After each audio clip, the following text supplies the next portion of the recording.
need people who are neutral, who are not going to punish anybody or any. They're going there to do their work. They're going to work for their country and everybody, and they're not going to bring downfall to some people or some. They're just going there to build this nation. If he's selling a point like that, for sure everybody will board in. So that's all. Great.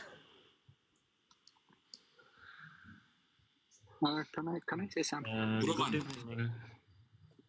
Yes, good evening, everyone. Let's start with Bingwa. Yes. Good evening too. Good evening too. I'm here. I've listened to most of you and I've heard what most of you are saying. Gechi, thank you very much for the insight because you have said so much that is going to help the way forward. I hope the host, you have listened to everything that Gechi has said.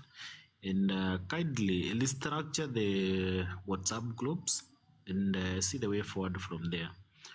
Anyway, we must admit that we are being beaten up, down, and center by His Excellency. And His Excellency knows very well that when people are not united, they will always be beaten. There's a saying in our language where we say that if people are not united, they are beaten by one stick. That's a direct translation. And if you look at, if you are keen to understand the politics of this country, the politics of this country is about coalitions. And that is why you see that the president is having a very smooth ride in whatever he is doing today, because he has been able to have a coalition with even the people that were criticizing him, even with the people who were against him, even with the people that he was in competition with. And if you ask me, I will say that we as Gen Z, if there is something that we don't have at this particular time, is people of minded people who are almost equal to each other. And what do I mean by that is that when I was talking here yesterday, I said that this idea or the notion of lacing Morara as the only person who is fighting for the Gen Z, that we cannot even talk a whole paragraph without mentioning Morara alone, is one that is making us weak. We need some other Moralas out there. We need people who are coming up to do what Morara is doing, or to do what better than what Morara is doing, so that these people can also come and have a coalition at a time.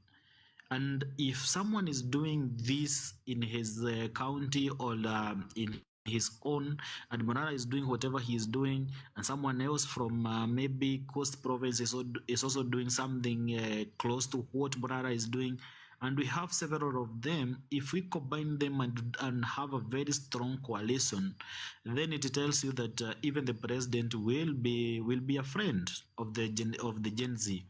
But now sahi Ruto anajua ya kwamba vizuri kabisa, akitishia tu Morara kidogo hivi ni kama ameyubisha meli yote. Ni kama sasa itakuwa sasa ni kupotea inapotea. That's why I was saying, and it is the same sentiment that has been echoed by Gechi.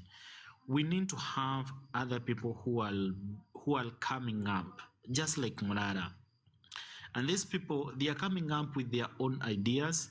They are coming up on their own without being associated to Morara.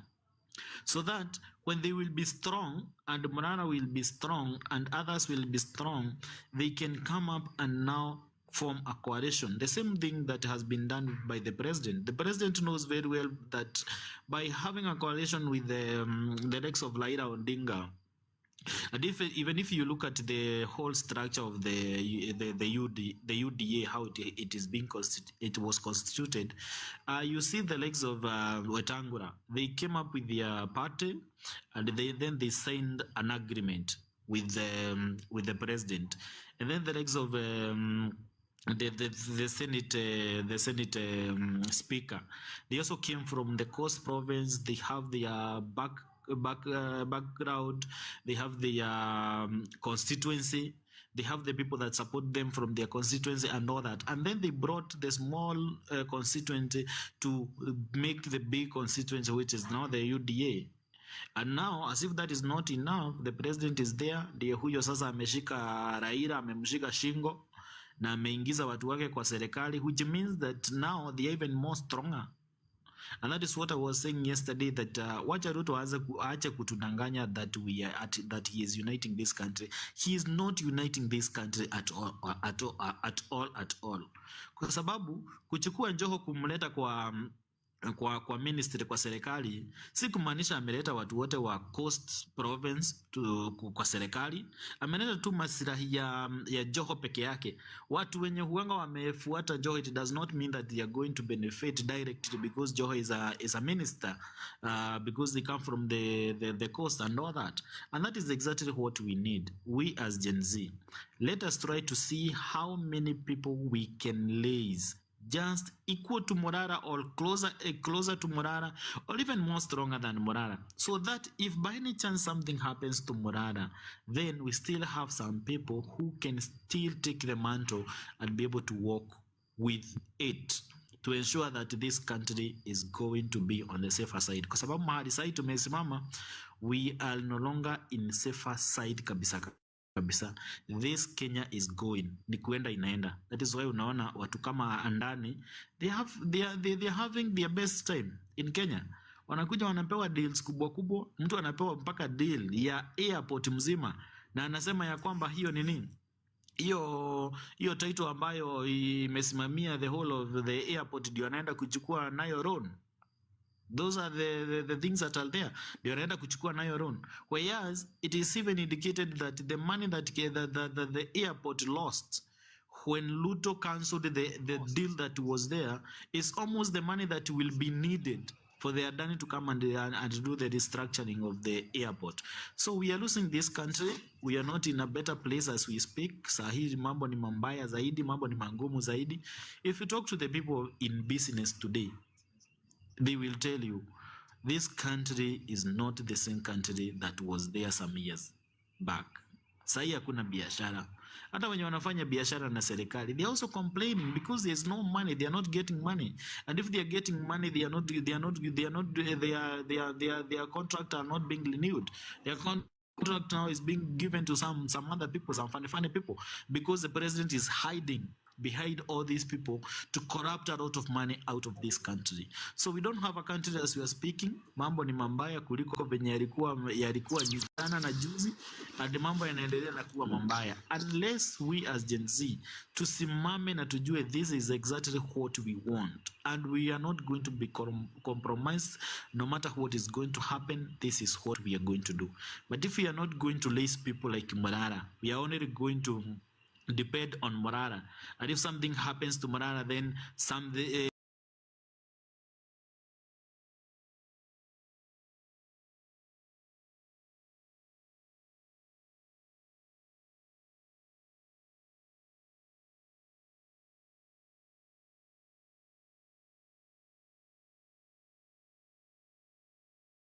unemployed. So all this problem being able to get their dues, or farming not being able to be profitable, it all stems from corruption. If we solve one problem called corruption, we'll fix the problem in Kenya. So now, let's go to class. So we have a problem. I'll ask my cameraman to come closer. This problem is called corruption. Sindio? Aya. Corruption is equals William Ruto.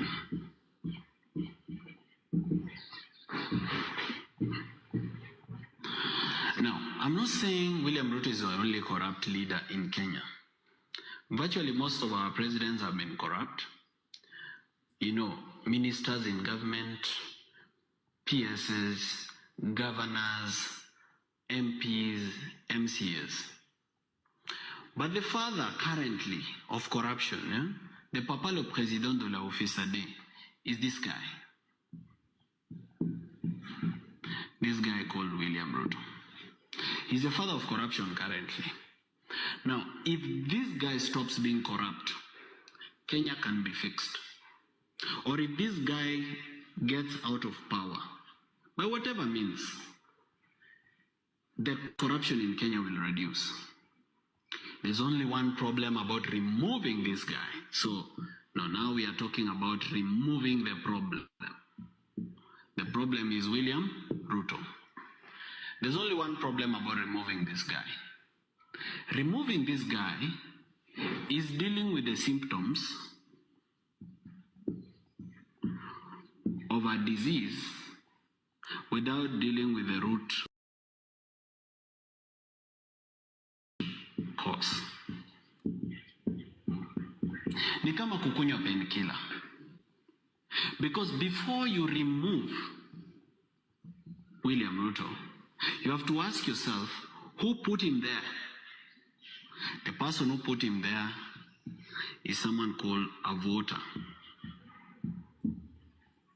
Now, if you remove William Ruto without fixing this guy, another Can that Ruto message be called translated into William Ruto.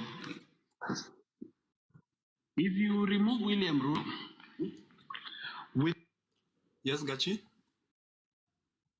Yeah, can that message be? It's a good message because we have the guideline. Can it be translated? Like, for example, it's a very good one, but wao wamama huko wajui Kisungu, lakini those are the one we want to target. Hiyo message, how can we translate that kama iko na kwa Swahili, alafu kwa hiyo maladies huko nyumbani inachezwa. So saida wanasikiza so they can listen. That can be another civic education itawafikia wamama.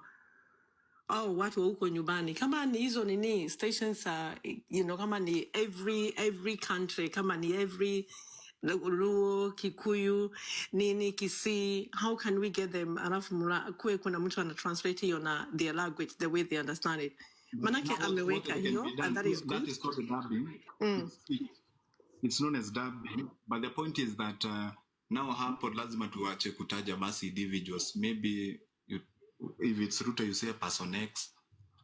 Sidhani kuna media station inaweza change. Yeah, that is very true. That is very true. It will have a big problem with the media houses playing such. Yeah. So we'd rather do it ourselves on the ground. Yeah. I think the only way we can do it is to do it through our own on the ground. But most importantly, as much as maybe we want to give civil education to our mamas and the people that we have on the ground, I think if the Gen Z can be able to embrace the information first, sababu waichukue na waikubali that this is our message and this is what we are going to stand with, I think it would be better. So can we have a meeting where we can have been having the Gen Z, even if asijui ni nani alikuwa amesema hapo wanapatiwa pesa, they don't give the money, but they like events. You know what we do here, the young people, we know that they like energy and you like to give them things to do. Then how can we do kama they like mkutano, mnakutana wengi, and then so that they get the education, Gen Z, they can be maybe like that one I'm telling you that we'll be having uko Tanzania. Hiyo tutakuwa na tournament. Yes. I think hiyo league inaendelea, but I'll be there kufinalize and at least niko na tunajaribu kuorganize specifically from that area. Yeah, because we need to look how we can unite the Gen Z. So that yeah, because you're like, if the Gen Z get it fast, but that is from there we'll be heading to Congo. And wacha kitu moja mimi nataka kueleza, unajua sio Gen Z peke yake, hata sisi ni wamama. Unajua Gen Z akiumia, mama pia anaumia. Wacha nikwambia hata wamama wanaumia. Kuna wamama my age mates, unaona? Tunataka pia kukaa pamoja tuongelee mambo. Kama wewe ni Mkisii, uende mashinani, you talk to your people, vile huyu msichana alisema. Kwa hivyo not only Gen Zs, unajua Gen Z akiumia mama ameumia. Kwa sababu mama ndiye alikulea, mama ndiye alikufanya kila kitu, ndio ukae poa, usaidie hii nchi yetu. Lakini sasa kama umemalizwa wewe Gen Z, wewe unafikiri huyo mama atasikia raha? Hakuna raha yoyote sisi tunaye katika nchi yetu ya Kenya. Unasikia? Kwa hivyo mimi ningependa hata wamama waangalie hii mambo, sio Gen Z peke yake. Hata wamama wale wanaweza kuongea, wale wanaweza kufanya kupass message, pia lazima tuchangie hata sisi. Mimi ni mama. Kwa hivyo mimi Gen Z always I'm with them. Nikiwa Isiolo, kuna kijana alisema mimi is from Isiolo. I think ananisikia. Mimi ninajulikana kama mama safi, nimelea watoto different. Wameru wale wana shida, wanakuja kwangu, Waturkana, nyumba yangu halikuwa haina dirisha na mlango. Mimi ni Mkenya. Kwa hivyo mimi nataka mtu kama mimi. Na nirogote wa mama kama mimi. Tuingilie hii mambo. Not only Gen Zs wenye alileta hao dunia ni mama. Na Gen Z akikufa mama hana raha. Kwa hivyo mimi niko na nyinyi na nitatafuta wamama wenzangu, tukae mahali to pass the message. Good. I think Africa, what you need to know ni kwamba when we are talking about Gen Z, we are not just talking about the age that the Gen Z are. We are talking about people who can be able to understand our message through social media. Anyone who can be able to understand our message through social media, that one is in the bracket of the Gen Z. I think we need to understand it from there kwa sababu we are trying to compare yule mama ambaye ako ushago mwenye hajui hata mambo ya social media, hajui hata mambo ya TikTok and all that. So how do you tunasema at least how to hatuwezi waita kama Gen Z kwa sababu the means ya kuwafikia is a different one. But anyone who can be able to know about TikTok, who can be able to know about WhatsApp, who knows about Facebook, who can get our message through the social media, yenye haina restriction, especially from the government, then that one is also in the group of the Gen Z.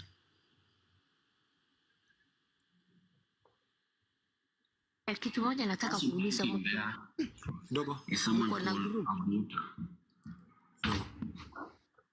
Now, if you remove William Ruto without fixing this guy called the voter, you will bring another Ruto called William Ruto.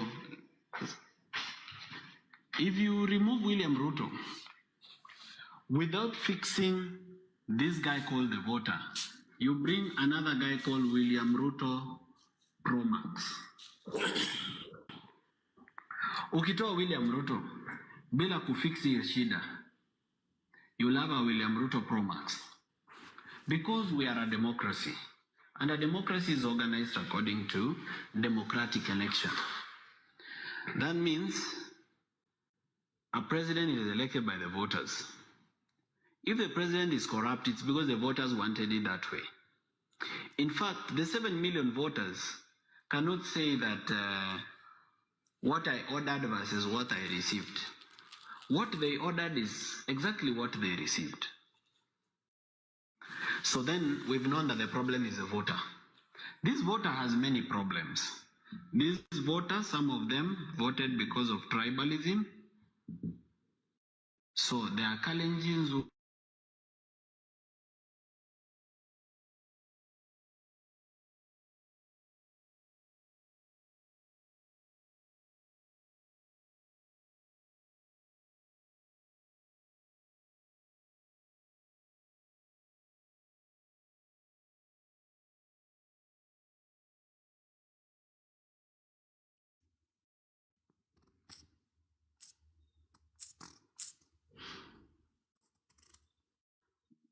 Hello? Mnasikia kitu?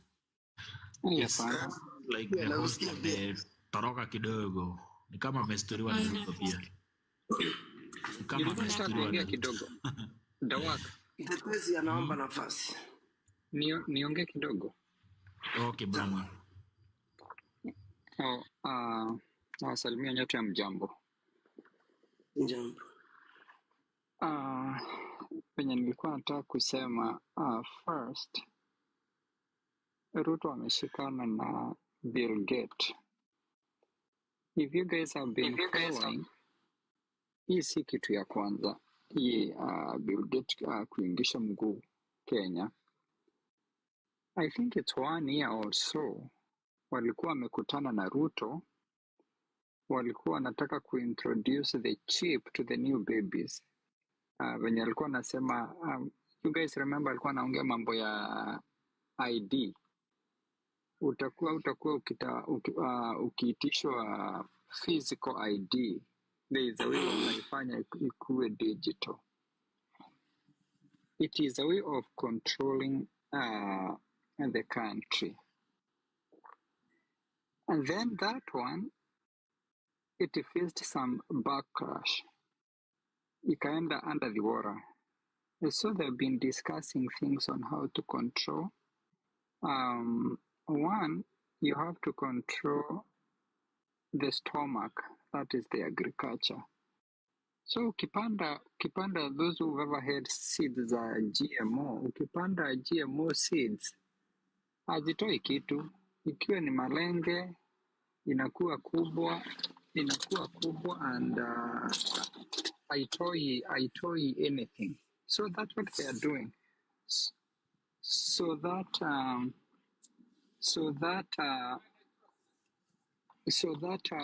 they can be able to.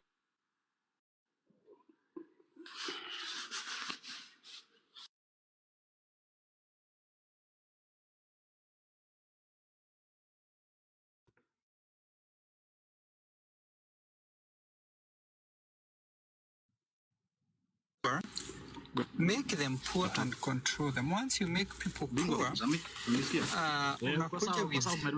with few goodies, and you can be able to, because they are at their vulnerable state. Ushaiona mtu akona njaa, ukimpatia kidogo, that person is at their vulnerable phase, and you can be able to control them. And that is what they are doing. Is make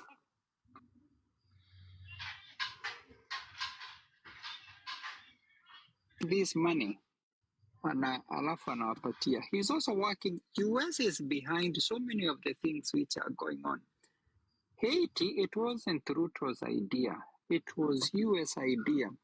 Akaambiwa, do this. You give us a police wakuje Haiti because US want some minerals in Haiti.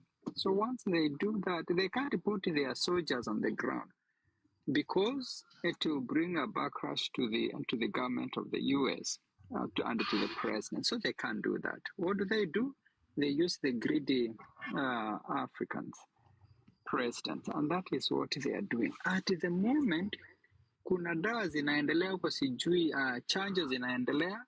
Tell people not to take those changes. Tell people not to take those medications. Sijui ni za kucontrol minyoo, sijui ni nini. They are being taken in communities. Na gari zimefichwa namba. They put that sticker, sijui ni za government. They shouldn't do that. Ruto is out there to finish people. He has... Sorry? Oh, do you want to mute, please? So, that is what... He's on rampage. Ali capture watu na Ukristo. Yes, si Mkristo. It is so clear now today. Ruto has zero Ukristo ndani yake. Hakuna Mkristo anasema nikiweka Biblia chini. That is one. Nobody. Hakuna Mkristo anaweza ua watoto venye Ruto anaua watoto and he goes quiet. Because the buck stops with the leader. He has never said nothing about those people who are dying. Abduction yenye iko, we've never seen the abductions zenye ziko. I don't know whether ni sacrifice anafanya, but it is coming out like he's a devil worshipper. And we have to know that. And then he's being supported by big shots like America. So we have to do so much because when alikuwa anaitishwa, he was given some rules by the US because they are laundering him money. Itisha mashamba, take all their titles so that you can be taxing them. Was it not for the gents? Is it the death which we saw? It's not in vain because it slowed down on what they were doing. But he has some stooges kama Chege, huyu wa Muranga, Sabina Chege, to bring these other small bills until everything is done. So it is about that time. And there's one person who said we need to start acting. And I feel it is about that time to start acting. We've talked. Now can we put into action what we've said? If it is the street, we have to start doing something. Finally, what made Obama win? It's door-to-door campaign. Door-to-door campaign. Take it upon yourself, every person who is here.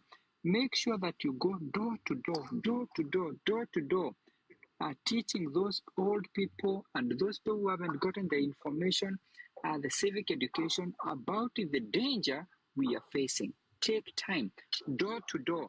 If you give yourself every day, I'll be reaching out to 5 people. Within a week, 5 times 5, those are 25. 25, and if 25, they reach out, multiply that, it will be a big number. And that's how we're going to win this war. Because Ruto is closing in very fast, and it's going to be disastrous. Thank you so very much, everybody.